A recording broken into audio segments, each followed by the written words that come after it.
Oh, what's up? It's your boys Jordan and Abraham once again. He's a professional runner, so he's your fast friend. And I'm an MD PhD student, so I'm your smart friend. But most importantly, we are your friends who read One Piece. Yes, sir. And finally, we got a chapter after like 3 weeks. I'm just happy that we actually got to read some One Piece this week because it's been a while. Wait. What, go the announcement, man. You got to be like Jordan. You got a special announcement for everybody. Oh, I forgot. I forgot because you didn't tell me until the last second. I know. I know. What's the special announcement, Jordan? All right, man. Our special announcement, man. We got to 100. Now we're 103, actually. Listeners, downloads, whatever you want to call it for the podcast. We just got over 100 downloads. So thank you for actually listening to this. We appreciate you. Like, we know our friend Becky, our friend Joaquin listens to it. Our friend Josh listens. Shout out to all of them. But, at this point, there's people who we don't even know who must be listening to it. I know 100 is not that much. But our best backstories episode, 17 listens. That's more people than we told about it, as far as I know. Is that right, Abraham? Yep. Yep. So we appreciate everyone coming in, actually listening to this. We're just off here goofing off, talking about One Piece, talking about life. And tell your friends, because if we get to 1,000 listeners, a thousand downloads, we will get actual microphones to make this legit. Microphones, and we will start having guests on the show. Guests that we feel will just increase your enjoyment of the content we put out. So But if you would hear some of these people, like our friend Josh, who's gonna talk about how me and him are, sometimes on the same wavelength. Our friend Duncan, who does a whole One Piece power ranking list, who can sit Abraham down about some of these silly F-class theories he comes bringing in about the moon. what? Keep on What does that listening. have Keep to on do showing. with power scaling? Hey, I Like just. those are two unrelated things. That's true, man. But Duncan, me and him are on the same page, so I just had to put that up. But thank you, everyone, for shouting us out and actually listening to this. We don't know who I you really 17 other listeners appreciate it. are, but we appreciate it. Yeah. Look, 100 listeners, I feel like doesn't seem like much to a lot of people, but it means something to me. It means that people are actually sitting down and listening to the stuff we say, which it's meaningful. Thank you guys. I appreciate it. And if we get to 500, because Abraham's doing this show on his belly on the couch right now, then Abraham gonna sit up straight like my grandma would have told him when we do the podcast. Yes. Now start the show. Oh, here it goes. Oh man. You just can't let me be comfortable, can you? You just want me to be uncomfortable. I do, man. I Oh, do. You but know who might be okay. uncomfortable right now? Yeah. Saint J. Garcia Saturn, boy. Yeah. Yeah, he's been taking some licks, but he gets up each time, and he it's almost like Marco in terms of regeneration. He just it's not even so much that he can just soak up a bunch of hits and not take damage, but it seems like he can just take a crazy amount of damage and just recover from it. So I feel like he actually might honestly not even be pressed about the licks that he's taken so far. Listen, man, on this page, when you see his right before he regrows his limbs, he might not be super. I don't know if he's pressed or not, but I know that his face does not look like he's happy that he just got punched that way. He doesn't look like he's enjoying himself after getting smashed through like 4 buildings by, I guess we could say, a former slave of the world nobles. Yeah. No, I mean to be fair, who would? That punch might be I don't want to say the most iconic punch in all of like manga history because that's a big toll, but it's definitely the most iconic punch in the series. I think it's going to end up being the most iconic punch in the series. Oh, come More on, than man. I okay, just how it was written. Okay. You know what? I'm sorry. Luffy punching the Tin Come Vita is the on, most thank iconic you. punch. Thank You know you. what? I have to take I'll walk it back. I'll walk it back. That's fair. Luffy punching Rob Lucci. Mm, you mean the Jet Gatling? You think that's more? The Jet You Gatlin. Yeah. You don't think that's gonna be more iconic? That's already one of the most iconic fights in But One that's Piece. not. I'm talking about like a one, like Luffy punching Bellamy is like I'm talking about one punch. Right, So Luffy punching I don't Bellamy. Thank you. That's another really great one. but I don't include the jet Gatling in that, for example. But Okay, so Luffy punching Bellamy. you see, I feel like you're just doing this is just main character syndrome. Like Luffy punching a celestial dragon in Sabaody. I agree. I agree. Luffy punching Kaido. Which one? The end? The The the end that end. The everyone end. The disliked? listen, I'm not telling you that I love the arc. I was not crazy about the arc, but it's still when you talk about what's iconic, we're talking about sort of Luffy's final form, final transformation, and this moment where he bashes Kaido literally into the bottom of a volcano. You don't think that's gonna at least when the series ends be somewhat iconic? Not for me. Oh well. No. No, I don't think so. I refuse because look, What about what I about remember Oda tweeting, it's challenging to write an ending to this Luffy Kaido fight. This is years before the fight even started because the fans aren't going to find it very satisfying if it just ends with one big punch. And then that's all we fucking got, just one big punch. Like, so I'm sorry. That's not an iconic moment in the series for me. Year 5th was an iconic moment in the series for me, but not the Bajirang gun. what about the Gum Gum Kong gun against Doflamingo? I don't put it as high as like the Bellamy punch, the Kuma punch. Like, I don't put it on that level. I'm gonna tell you one punch that's definitely more iconic. Okay. Akainu. Oh, yeah, yeah. Yeah, that was straight through his chest. When Yeah, you I bet you burn weren't thinking fire, about that. You said I have main character syndrome now. yeah. Yeah, All I gotta say is, if you can burn fire, you're just built different. Like, you're built different. So we got a lot of iconic punches in this series, and that's a testament to how great One Piece has been for such a long time. But it is a really awesome moment, and I gotta say, I'm looking at it right now outside of my screen. The panel of Kuma with his full teeth and face after what we've just learned about him, you can kind of see the ferocity of all of the weight of all of his emotions behind that punch. I'm getting chills just looking at it, talking about it. So I do have to give you, you're getting hyperbole a little bit here, but that's a really iconic punch. It's an incredible moment, and it's going to be a really cool moment for the series. absolutely, absolutely.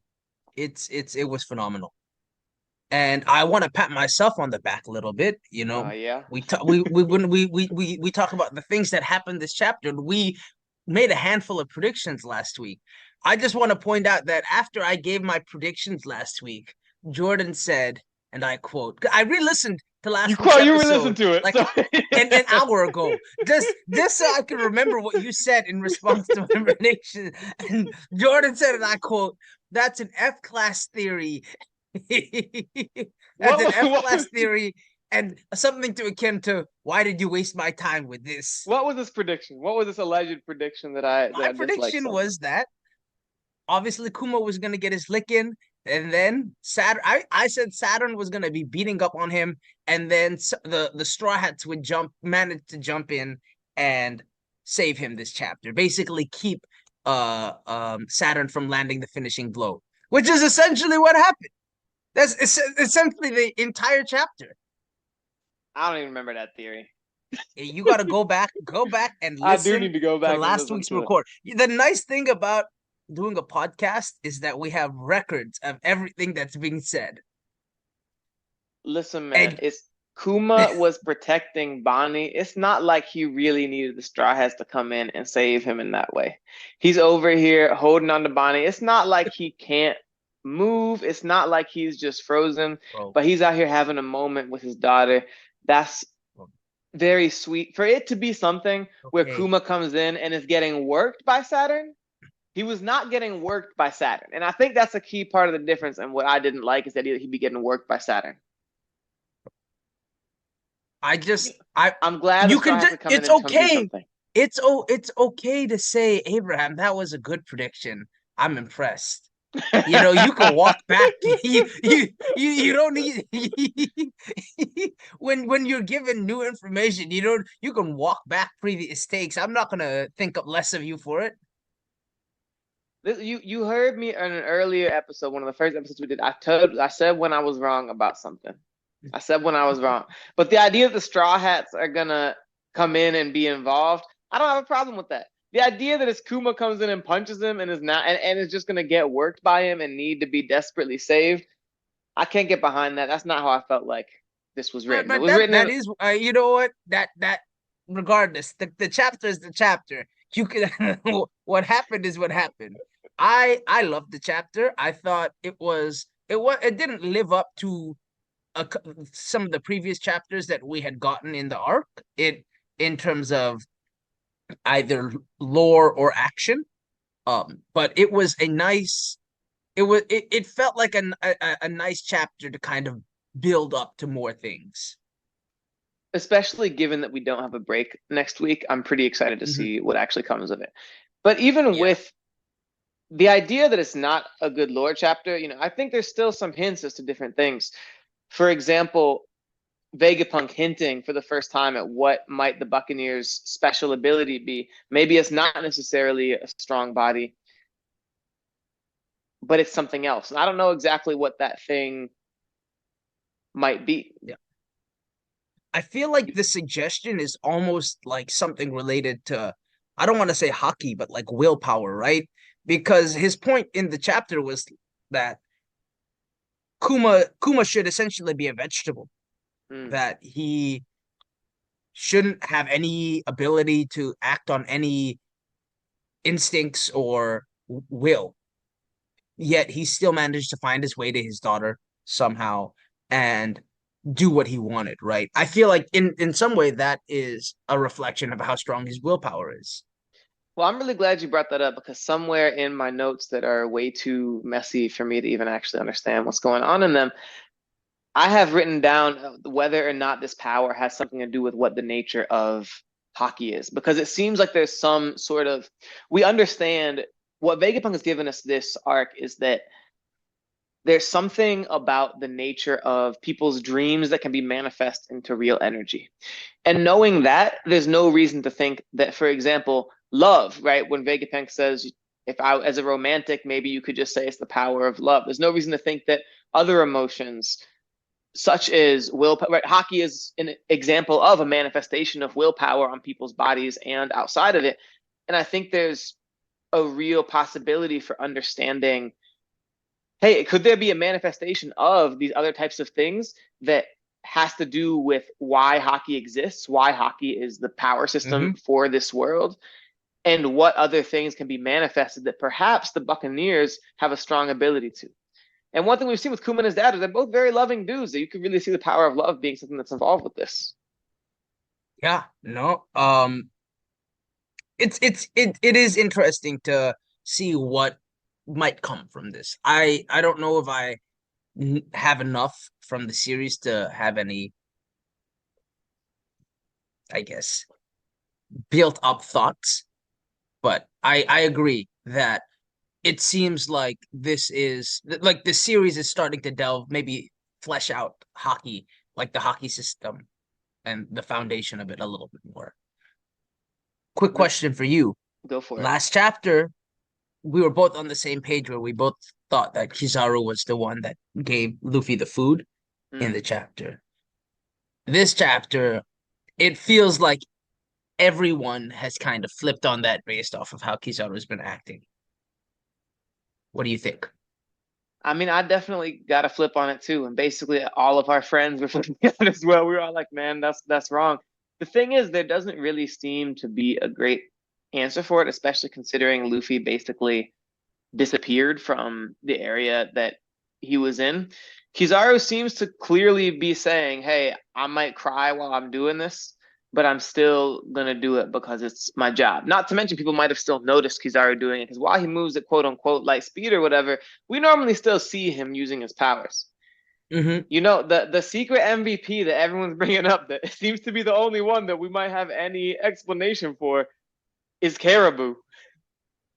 If a dude can bring a dude through a swamp, if he can turn some stuff into swamp Yeah. it's not impossible to think that he might have stored Luffy somewhere within inside him. My thing is why? What like at this point in the series, we all maybe I shouldn't say we all, but I think both of us believe that the man that Caribou is working for is Blackbeard. For a while, people thought it could be Kaido, but I think a I lot of really people. don't know. I'm not all in on that. Oh, I'm someone who's like I don't think we necessarily know who that person is. But go on. okay, okay.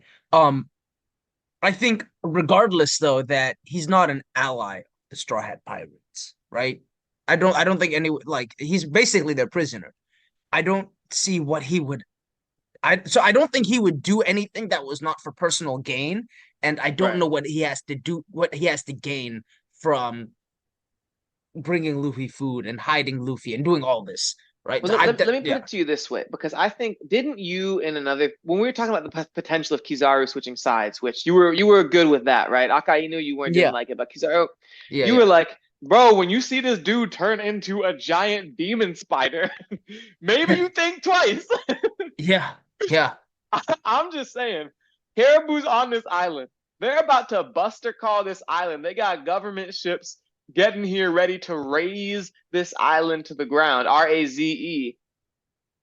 I'm just saying, Caribou might be saying, "Hey, I might be kind of self-interested, but I'm trying to get out of here right now." This dude just turned into a demon spider. Oh, that's crazy. Is The you know does that the how does thing that feel? You know, how does that feel? that's actually reasonable. I would accept that as an explanation. I guess my follow-up question would be why did he bring Luffy food and then disappear Luffy? You know, it feels like if it had been Caribou that it would just be like, oh, Luffy's gone, right? Like I just maybe Oda just wanted to point out that something is happening to Luffy in both chapters, and that's why he went food and then disappeared. But Maybe he was trying to feed him. Maybe he wanted to help him get his strength. Maybe it was easier for him to sneak the food to him before he actually took him somewhere else. It's all a good question. I don't really know. And maybe Luffy yeah, just got the food and got energy and ran away and no one noticed because there's a giant demon spider in front of everyone and that's keeping everyone distracted. I don't yeah, exactly know. But I think it's yeah, not unreasonable to think that there's explanations like that for why yeah. Caribou might have done that. I think the explanation you gave is a reasonable explanation. I still kind of feel like it could be Kizaru. Like you said, in this chapter, Sure. it's not like he is acting with complete conviction, right?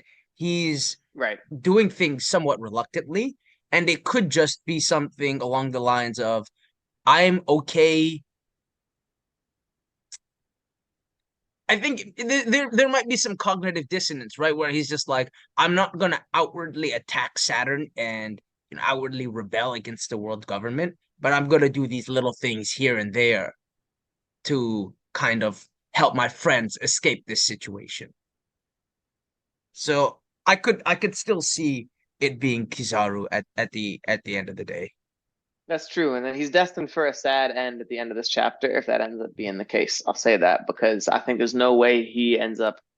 He's basically going to have to turn himself into a martyr if he really wants to go against the world government in this situation. Although it's difficult for me to believe, too, that Saturn would really. He's not someone in my mind who Saturn would just completely not notice. Caribou is kind of like an ant to him. Mm-hmm. Kizaru, I don't think, fulfills that same sort of role. Yeah, but I mean, he also doesn't think of Kizaru as an enemy, right? So are you like paying attention to your allies in the same way, right? It's a good question. I don't know. I really don't know if it's Caribou because we barely even seen him, and I forgot he was in this arc until everyone told me he might Yeah, be the one who moved Luffy. So yeah. we'll have to I figure want that out. also the whole Caribou stuff. All it does is keep on reminding me that the Blackbeard pirates are in this arc, and we keep. I don't know if you remember, like maybe like 15 chapters back or whatever. Mm. There was a small ship with the Blackbeard Jolly Roger that was seen like right by Egghead Island. We know Okay. that there's a couple Blackbeard pirates that are on their way and that are going to be a part of the arc. I'm wondering Mm, how they're going to interact and affect the events that are happening right now, especially if it's someone like Lafitte or Katarina Devon, because I remember watching I think based off of who we know is on Hachinosu during like Garp's raid and who we know is on Law's Island, the two Blackbeard bro. pirates that were unaccounted for were Lafitte and Katarina Devon, and both of them are experts at infiltrating, right? We've seen Lafitte break into Mary Joa's, and Katarina has the QB devil fruit, right? Bro, So, you're gonna hate me for how excited I'm getting about this theory. But I know that I'm still so like I'm still into the Blackbeard is a Buccaneer theory. And we know he has a weird body. Like that is one of the uh-huh. main things about Blackbeard's character. Yeah. If he is a Buccaneer, especially as someone who we know knows more about the lore of the world, we know more lore of the world is going to be revealed over the course of this arc. Yeah. Could the thing that the Buccaneer special characteristic that is the Buccaneer special characteristic help us be something that understands why Blackbeard has a weird body? I mean, maybe, right? We know I'm personally I've said I'm not on board with Blackbeard being a Buccaneer because But the if he the was, this would be a pretty cool thing. This arc, this would be a it, pretty it that would would be a be pretty cool thing. This arc. it would be no one has comment like I guess we've never seen Kuma try to eat like a second devil fruit or anything like that, right? But no one has commented about someone like Kuma's body in the same way that But they no one do about comments about Kuma's body. We don't know anything about the dude besides right, knowing that he's right. super strong. Like we've had a lot more content over the course of all these years about Blackbeard and a lot more hints about who he is. We followed his Yeah. journey more until these last few chapters. Kuma's just been a complete Yeah. anomaly. The idea Narratively, that I don't yeah. the I idea that whatever he has going on, it could be something about their mind. It could be something about a level of connectedness that they have with other people. That's something I think will be interesting, is something about Buccaneers mm, being, I don't know, sort of like interconnected with each other in some kind of meaningful way, which is oh corny, but like whatever. yeah. No. I only thought of this as we were talking, so I don't have a fully fleshed out theory, but I Yeah, think yeah, the yeah, yeah. idea that whatever is strange with Blackbeard, particularly for a character like him, would be really interesting if learning more about the Buccaneers helps explain that. Yeah, I still think narratively it doesn't make sense for me that Blackbeard would be a Buccaneer, but I do like the connection in terms of the unique bodies. The that I think is a point in your favor. I'm more like we have presumably the two Blackbeard pirates that are coming to the island that are expert like at like stealth operative missions. And I'm trying to think about how, and unless Oda's just gonna forget about them, which I don't expect him to do because he's such a great writer, they're clearly gonna have some impact on the storyline that's to come. I was wondering if you had if you've thought about this at all. Um, to me, the Blackbeard pirates don't do anything if it's like without being opportunistic. So it almost feels like maybe they might try and steal like some poneglyph rubbings from the Straw Hats while the ship is not being guarded or something like that. But I don't know. It wouldn't surprise me. And to be fair, I'm gonna be honest, completely forgot they were coming. So this off the cuff. Yeah, But I think the idea that look, this is an arc where again, lore of the world is something that's incredibly important to this arc. We've seen things about giant robots. We could see the giant robot get reactivated by them. We could see them steal something about the history of the world. I think the idea that they might find a world secret and actually reveal that publicly to the world would be the kind of thing that would truly be a great crime. And that's something that beyond just, as I don't really think just beating Saturn is enough for this to become, the Egghead Island incident is the biggest thing in the world. Uh, I think I don't get that. You know, I still don't no understand. I man, don't understand how no. taking down a Gorosei is not a massive deal. Listen, I know that my dismissiveness towards everything I disagree with will bite me in the butt if I end up being wrong. But no, man, come on, man. It's not gonna be that. It's gotta be more than that. Come on now. the the to me, the idea that they could discover something about the world that the Elder Stars, that Vegapunk has hidden around, the Elder Stars don't want getting out, whether it is the secret of the Buccaneers and what makes them so special. I think those sorts of things would be, if that got publicly revealed, and that's something the Blackbeard Pirates would be have interest in doing as they get ready in their fight against the world government and world nobles. I think that's something that could be really exciting for the rest of the story. Okay. Real quick before we move on to S class and F class, I want to ask for your uh 1105 prediction, and then just give me like one Oh or two, man, like man, one quick you prediction. forgetting the new things that we adding in, man. You forgetting them. Oh, my bad, my bad. Yeah, that's my bad. Okay, That's okay. give I'll me your introduce it, award. and I want to do a couple quick notes things. Kuma, well, actually, I'll introduce the new segment first. It's the Yeah, we got a new segment called Awards Show. It's going to be very brief. It's going to be Abraham and I are going to give our funny awards for things that happen in this chapter. It could be an MVP. It could be a least valuable player, the world's worst. But I promise you, it could also be something crazy and funny.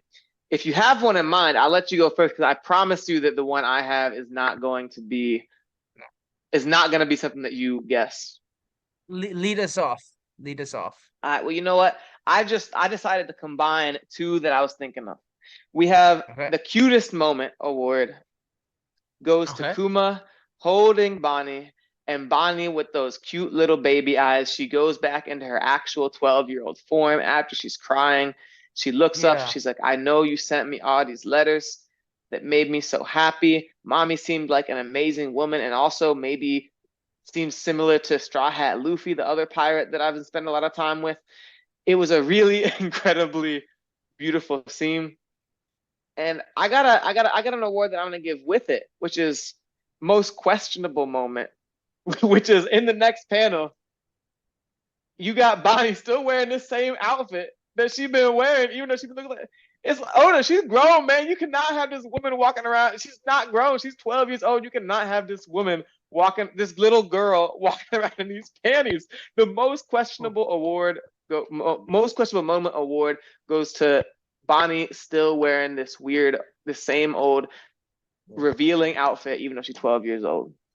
I told you these problems were gonna happen. The moment the moment I was like, there's a chance Bonnie's actually just a child that aged herself up. You did. You did say that. I think you're gonna love I'm my not even gonna award. lie and act like you didn't say that. You said that. Yeah, it's obvious. And it's sad. Unfortunately, My we ended up award, here. my award is also something you're. I'm glad you didn't think of it because it's a great award. Okay. My award is the post-traumatic stress disorder. The PTSD award goes to Robin for having to live through 3 different Buster calls. That is so traumatic. Yeah, that's my award for the That's chapter. crazy because no one else has been through two yet. Yeah, And the second one was not even that bad, but everyone else just like, everyone else like, we got away. Robin was going through her second Buster call, like yep, already. Like that second one was already too much, and now she got to go through a third Buster call. yeah, yeah, Oh man, that is, yeah. yeah, that's That's my very, award for the chapter. that's brutal. That's brutal. Good luck, Robin. Good luck, Robin. What's coming up in 11:05? We got that coming out next week. No break. Yep, I've got a big prediction. Mm. Something I've been talking about for a while. As the arc, so the arc feels like it's wrapping up to me, and I think it's time that Luffy makes his comeback next chapter. And I've been saying for the longest time that it's gonna happen by Kuma pushing out his pain from his body. So I think that happens in Oh man, 11:05. come on, man. That's definitely not happening. 11:05, is when I'm calling it. Maybe it happens in 1106 or 1107, but I'm gonna say it happens in 1105. Well, we know that's definitely not going to happen. So thank you for that prediction. Uh, my prediction is in 1105, we're going to see Kuma start to get some kind of consciousness back. It might not be the whole thing, but I think he's going to maybe get a little bit of personality. We saw Atlas ran off somewhere with him. So I don't know where Atlas is, but I think the idea that they're going to be operating on Kuma finding a way to, whether it's bring back his memory, fix him, whatever, is potentially possible. Also, sidebar, I'm curious if we're going to see York again anytime soon, and not to mention, I don't know. I wonder if York thinks a little bit differently, seeing that the Elder Stars are, again, I gotta give you credit for pointing out that people might think differently when you see someone's a giant demon spider. Yeah, yep, yeah. It'll change your whole world. Gonna change your whole world. Okay. All right, we're on to them S S class and F class theories.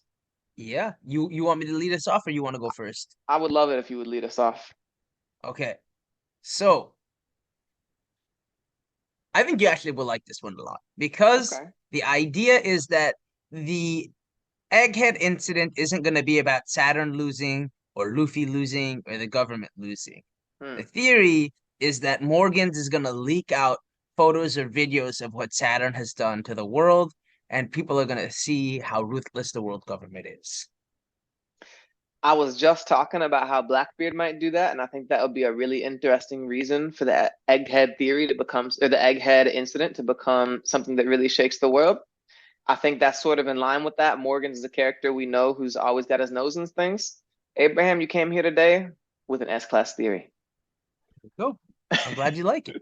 I thought you would. Yeah. I'm gonna go, I have one that I think you're gonna like and one I think you're not gonna like. So I'm gonna go Okay. with, you gave me one that I liked. I'm gonna start with one that I think you're gonna like. Okay. I don't know exactly how, but the idea is that Otohime is related in some way to Im-sama, and someone that we've seen as a parallel case for someone who's trying to who's trying to shape the world in a different way. They're also shaped kind of similarly. Wait. Otohime is related to Emu, and people are saying they're like they look similar to one another, like physically. Their shapes are kind of potentially similar in terms of being thin and diminutive, although we obviously have only really seen an outline of Im. Uh-huh. But they both are people who have differing visions of the world. Otohime, who's very weak, has one that's really about bringing people together and creating love in the world. And Yeah. Im, who is probably very strong, is in Mm. the exact same place but above the world, Yeah. while Otohime is below the Yeah. world Yeah. and trying to create something that's the opposite of love. Okay. And they're saying that they're actually like related to each other, like blood relatives or something like that, or no? Basically. Okay. It's a I'm little gonna hazy. I'm We can yeah. I'll give you some leeway to interpret it. Okay, I'm gonna have to say F class because we Oh know man. we bro, we know Emu was one of the 20 founding kings, right? We know he's a celestial dragon.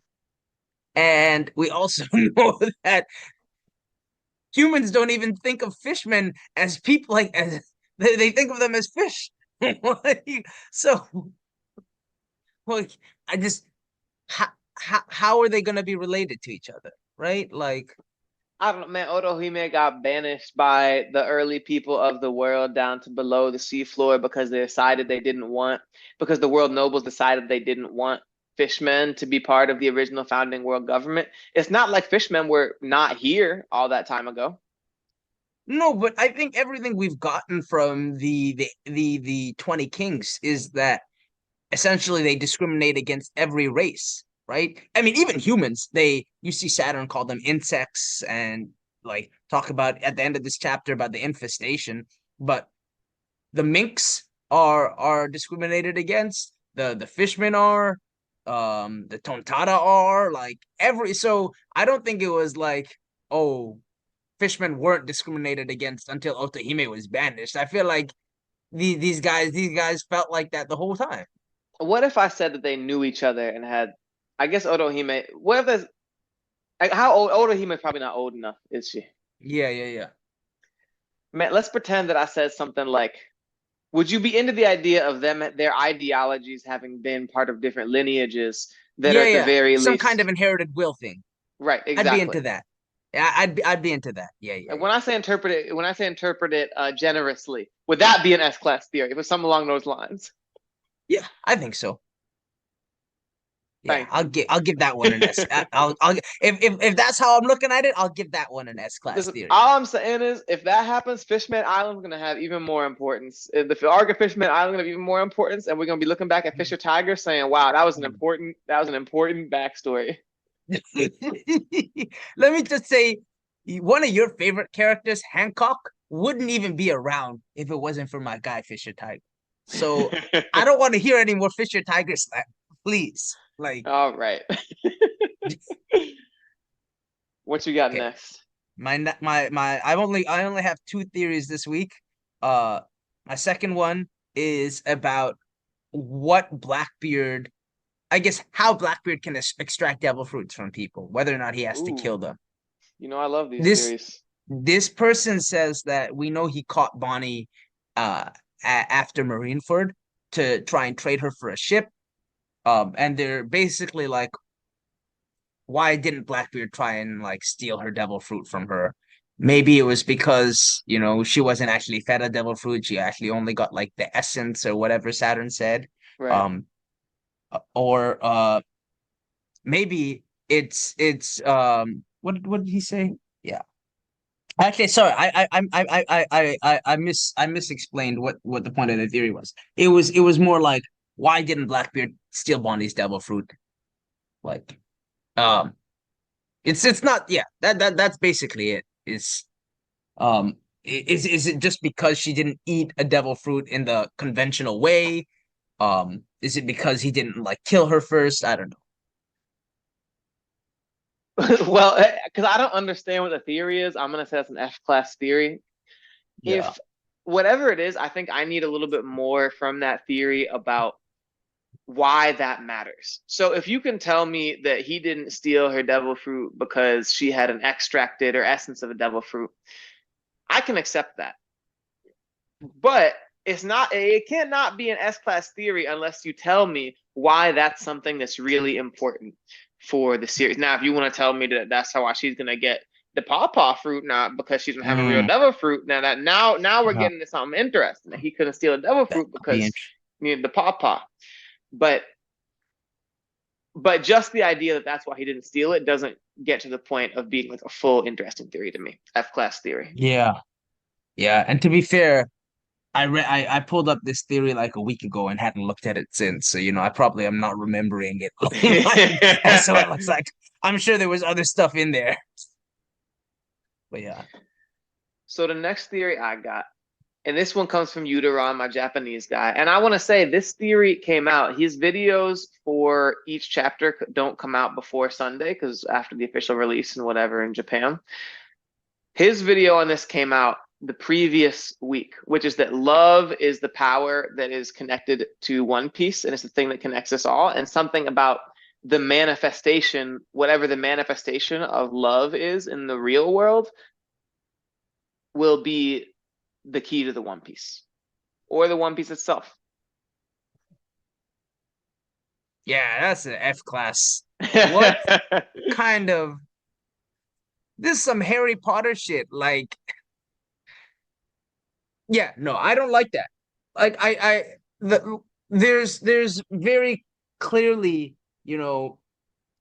there's a journey that we're on, right? And the One Piece, I think Oda has specifically said like the One Piece is like a tangible thing. Like He said a if very it's real not thing, like, a very real yeah, thing. it's That's not what y'all like are. some idea or yeah, right. So yeah, I don't know what could love. I don't, I guess I don't understand how love connects people and how that relates to the One Piece. Like what? Man, Abraham making the most you so dumb face right now. I mean, it's not your theory, so but it is your boy's theory. Here's the thing I think is interesting about this theory. because what we just talked about earlier on with this chapter is about manifestations of things like willpower. Hockey is the manifestation of willpower. Mhm. Devil fruits have to do with the manifestation of people's dreams, and dreams are able to actually create energy for the world. In Japanese, One Piece, the treasure, is also known as like the super secret, like the super duper treasure that connects people. And I think there's something both in seeing these moments where Vegapunk notices the power of love as far as Kuma being able to have his consciousness. There are a number of other moments where characters like Sindri with the power of love are able to move despite not necessarily having their soul. And in the beginning of the series, when we say, wealth, power, fame, the man who had everything in his hands was the pirate king, was sentenced to death. But there is something missing, that's about connecting people, which is what the One Piece is about. Now, I don't know exactly, right? Like, we're not. I'm not someone who's like, I hate giant party theories, and I'm not like we're gonna show up and it's gonna be like we love each other, so it's the One Piece. But I think the idea that it could manifest in some meaningful way that's Yeah. tangible is kind of Yeah. cool and interesting. But that's why I said that would be like some Harry Potter shit, right? Like, I don't we know get anything about Harry Potter. so Luffy, not Harry as a baby, as a baby, right? When Voldemort goes to kill him, right? The reason why Voldemort isn't able to kill him was because his Harry's mom sacrifices herself like above his crib. And there's like some old world magic where essentially her love protects Voldemort from being able to kill Harry. So then when Right. he goes on to cast the killing curse on Harry, it physically like bounces off of him and Right. hits Voldemort, and he's the one who Whoa, whoa, dies. At spoilers, the spoilers, whoa. bro, if you haven't read Harry Potter yet, that's on you. I know, I'm playing, I'm playing, I'm playing. That's on you. But yeah, that's what I mean, right? Like that's essentially what you said, right? Like love manifesting as a tangible thing. And I remember reading that in Harry Potter and being like, that seems kind of weak to me, but whatever, you know. It's also like a book meant for younger children, right? Like it's not a book meant for like adults. So Yeah, I like don't a know. shonen manga. Hey, what? Don't disrespect One Piece, Jordan. I'm just saying, in a lot of ways, it's similar to Harry Potter, and then it starts out being written for younger children, and those kids Yeah, grow up, and it continues to, be a more mature yeah, story as time goes on. yeah. But to be fair, right, like what I'll say I don't like about that is it's like, dang, like imagine being everybody else's kids that died. It's like, dang, your mama did not love you enough. Your mama should have loved you like Harry Potter's mama. Yeah, I know, right? Yeah, this theory it could use some fleshing out, but I personally think it's interesting as we learn a little bit more about about what the manifestation of willpower, worlds, etc. comes up. Alright. So should we talk about the world now?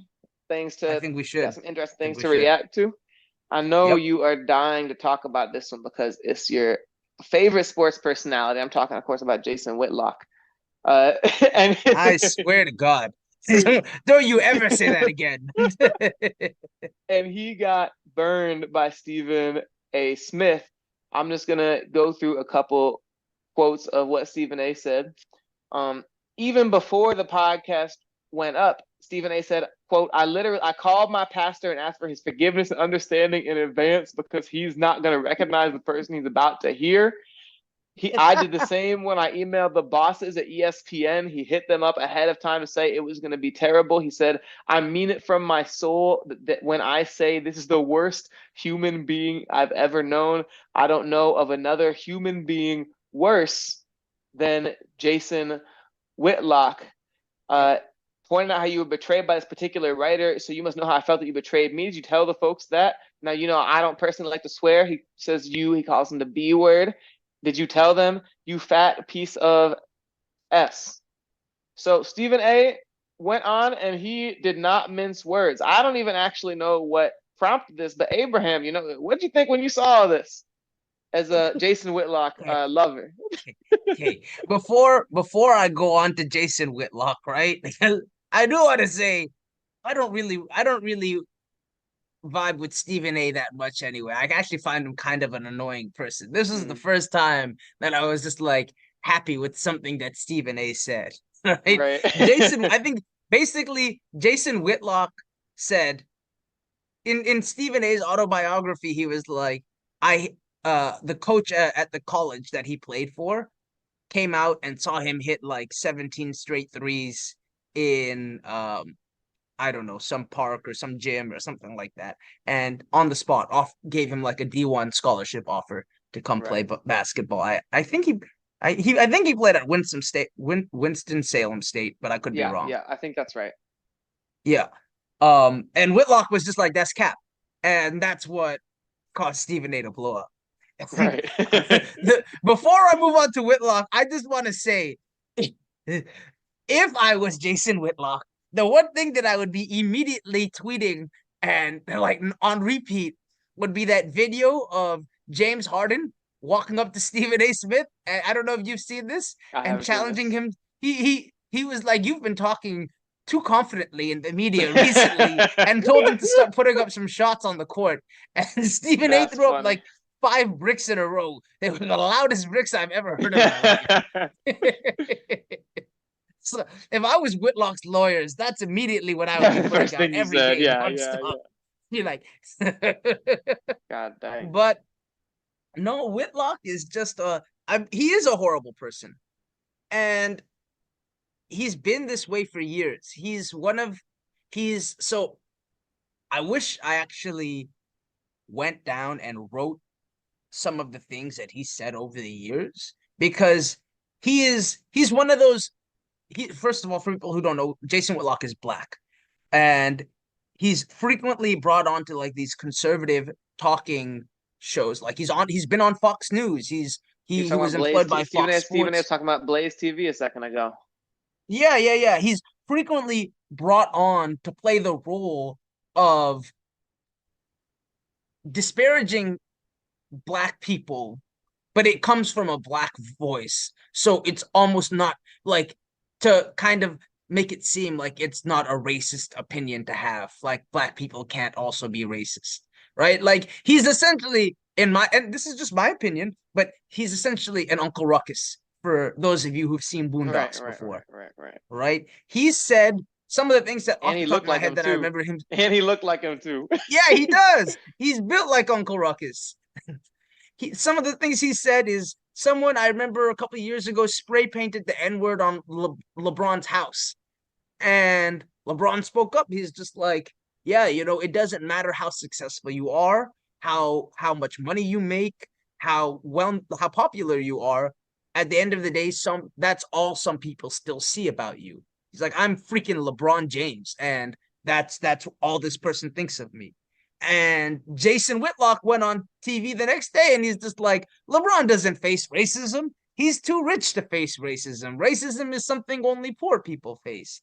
And it was just like, it was a ridiculous take to have. There was another time when I remember LeVar Ball came on Colin Coward's show, Oh and man, I was gonna say there that quote at was the end. yeah, oh, first of all, the so LeVar comes on the show, right? And I mean, a lot of people probably don't know who LeVar is, but he's just like the father of some basketball players in the NBA. And he shows up and he's upset at Colin's co-host, Christine Leahy, because on previous shows she had been talking crazy. She was like, LeVar talks too much. I think his sons are afraid of him. I don't think he's a good father, saying a lot of unprofessional things about him and his parenting. So he shows up on the show and he's engaging with Colin the whole time. And meanwhile, Christine is like sitting behind him and trying to talk to the back of his head, and he's refusing to turn around and look at her. So she gets in her feelings about that. And at the end of the day, she tries to like turn around and play the victim.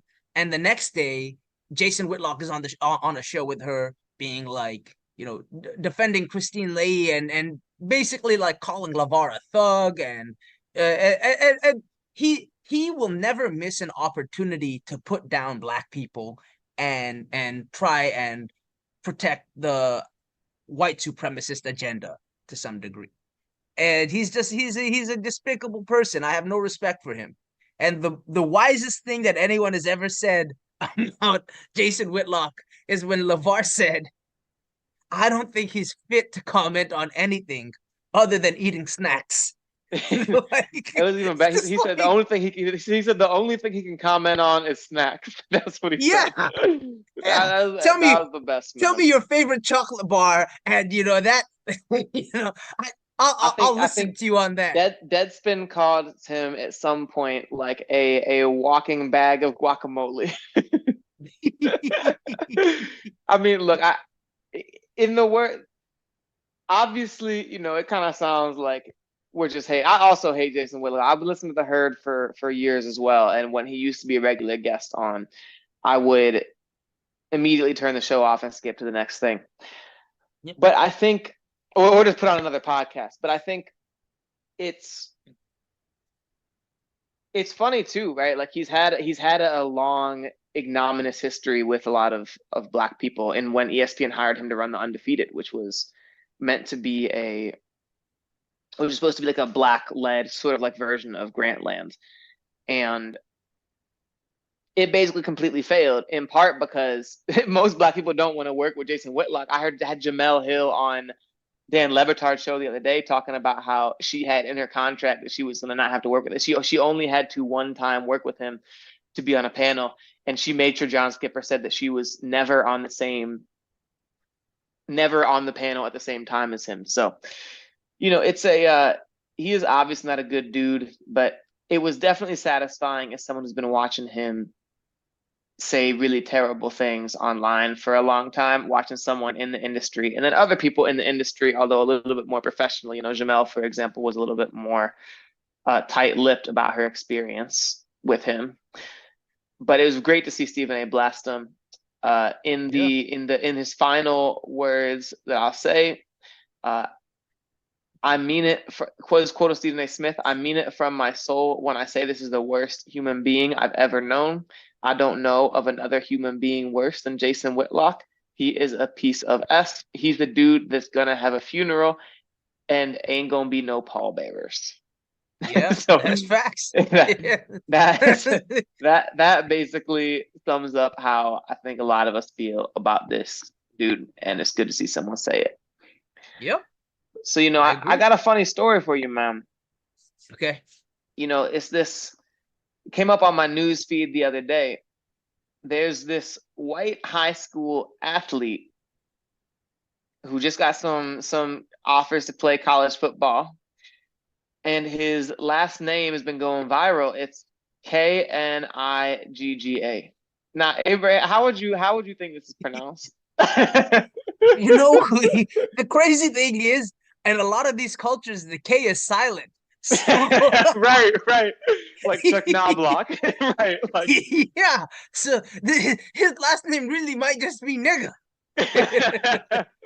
Whoa. Why are you taking that whole level, man, bro? Why are you taking that whole level, man? It's Knigga, bro. Knigga? His name is Knigga, bro. It is. No, is that actually how it's pronounced? I got the complex.com article. It says his family status pronounced KIH-NAY-GUH Knigga. But just imagine being this dude. Right? Like, imagine being this dude. So I go to a lot of track races, and a lot of them are international, right? And so you'll have people. I have a friend, Helen Schlachtenhaufen, and you hear people butcher that name all the time. You got even like Brandon Dowdy can get butchered, but imagine being the the announcer, and you get the sheet, and you're like, you're a white announcer, and you're like, wait, what's this dude's? I think Noah gets the ball.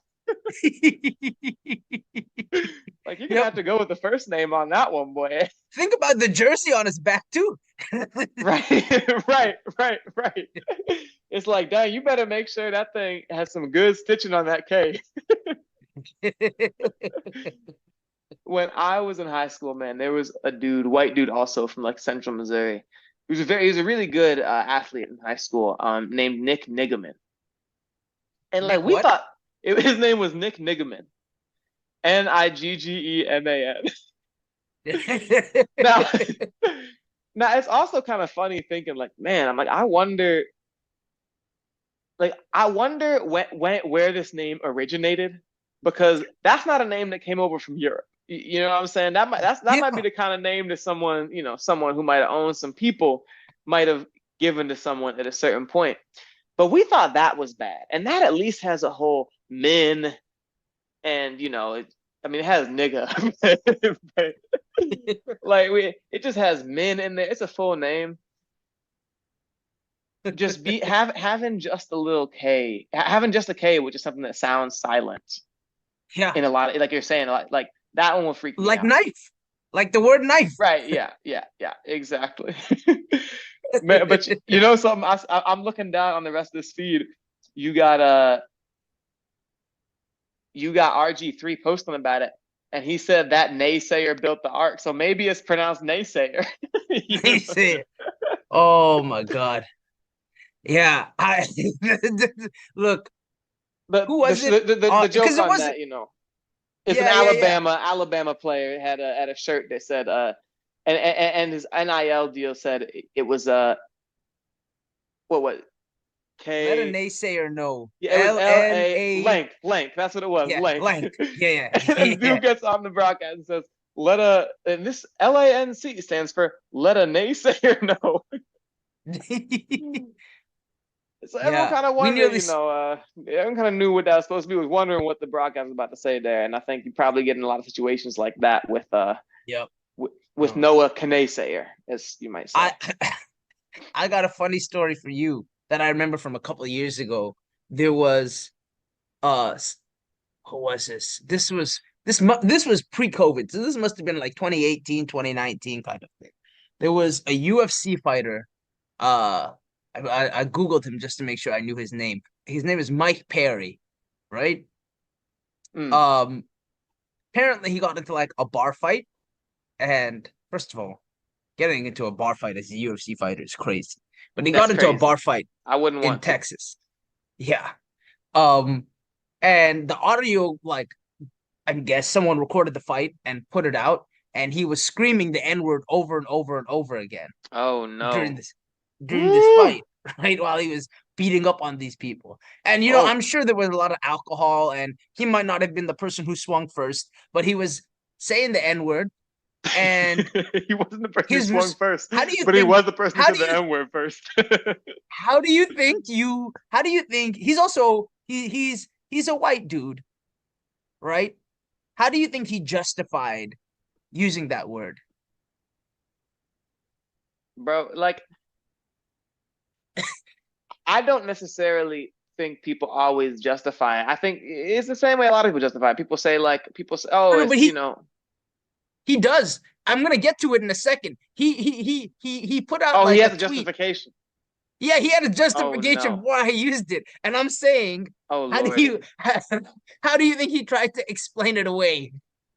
Um, I just learned that that's a word that meant people. It just is a word to refer to a person when you're angry. And so I'm angry and I'm beating this dude up. And so that's just what I learned. I just learned that's a word that you say when you're angry. His response was, "I'm actually 2% black, so I can say the word." What? He had a DNA test done a couple years earlier, and he found out he was like 2% black. And he That's was like, crazy. "So I can use this word." Oh my God. He's 2% black and he just thought that that made him a naysayer, huh? Well, that brings up an interesting philosophical point, right? For example, you're mixed as well, right? Like, how at what percentage is like the cutoff at which, because like that's the problem, right? It's all subjective, right? Obviously, like at like yeah, there are some people who will look at an African like me and be like, "You're not black. You can't say this word." There might be different people who look at someone who's mixed and be like, "You're not 100% black. You can't say this word," right? There's no like objective line in the sand. And that lets this guy who's very clearly white just be like, I'm 2% black, so I'm technically black. Like, sorry about that interruption, guys. I was having some internet problems. But yeah, Jordan, can you tell us what is the line in the sand that you draw for you're black versus you're not black? It's not for my black versus not black, right? It's for who Okay. the question is who can say the N word, right? And it's Fair. somewhere between descendants of chattel slavery who have never, intermarried, intermingled with a white person still living down in Mississippi or something. Somewhere between them and obviously white dude who is very visibly white, there is a line. And so if you were on the other line of being obviously white, you should not say the N word. Yeah, I think that's reasonable. All right. Well, I'm glad we can end the show on a good note where we agree on something. Thanks Yeah. everyone for listening. Appreciate you all getting us to over 100 listens. He's Yes. super smart. I'm super fast. But the important thing is we're your friends who read One Piece. So keep checking us out wherever you get your podcasts. We're gonna have a Twitter one of these days, so you can follow us somewhere there. And keep hollering at your boys. We help us get to 1,000. Help us get to 1,000 listens, so we can get some mics. Yeah. 500, Abraham sits up straight, and maybe at 300, he'll get some new Verizon FiOS in his house, and we won't have any more drops. So appreciate you, everyone. Appreciate you all. Take it easy.